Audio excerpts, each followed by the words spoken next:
Karate பயிற்றுவிப்பாளரும் நடிகருமான Shihan Hussaini உடல் மதுரையில் உள்ள அடக்க ஸ்தலத்தில் அடக்கம் செய்யப்பட்டது.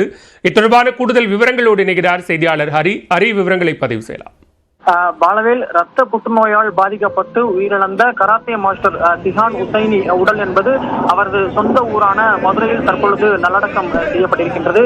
மதுரையைச் சேர்ந்த கராத்தே மாஸ்டரான ஷிஹான் உசைனி என்பவர் இயக்குனர் கே பாலச்சந்திரன் புன்னகை மன்னன் படத்தில் தொடங்கி நடிகர் விஜய் நடித்த பத்ரி படத்தில் அவருக்கு கராத்தே கற்றுக்கொடும் மாஸ்டராக நடித்து 400க்கும் மேற்பட்ட வில்வித்தை வீரர்களுக்கும் பயிற்சி அளித்திருக்கிறார். இதனை அண்மையில் ரத்த புற்றுநோயால் பாதிக்கப்பட்டு சென்னையில் உள்ள தனியார் மருத்துவமனையில் அனுமதிக்கப்பட்டு சிகிச்சை பெற்ற நிலையில் கடந்த திங்கட்கிழமை நள்ளிரவு சிகிச்சை பலனின்றி உயிரிழந்துள்ளார்.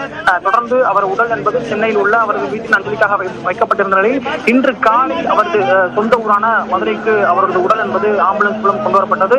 தொடர்ந்து மதுரை பெரியார் பேருந்து நிலையம் அருகே இருக்கக்கூடிய காஜிமார் தெருவில் அவருடைய உறவினர் வீட்டில் பொதுமக்களின் அஞ்சலிக்காக அவர் உடல் என்பது வைக்கப்பட்டிருந்தது. இன்று காலை முதல் ஏராளமான பொதுமக்கள், உறவினர்கள் மற்றும் அவருடைய மாணவர் பயிற்சியாளர்கள் என ஏராளமானோர் அஞ்சலி செலுத்தினார்கள். தொடர்ந்து போலந்து நாட்டில் இருந்து அவருடைய சகோதரரும் வந்து நேரில் அஞ்சலி செலுத்தினார். இதனையடுத்து தற்பொழுது அவர் உடல் என்பது உறவினர் வீட்டில் இருந்து ஊர்வலமாக எடுத்துக் கொண்டு செல்லப்பட்டு காஜிமார் தெருவில் அமைந்திருக்கக்கூடிய அந்த பள்ளிவாசலில் நல்லடக்கம் செய்யப்பட்டிருக்கின்றது. பாலவேல், விவரங்களுக்கு நன்றி ஹரி.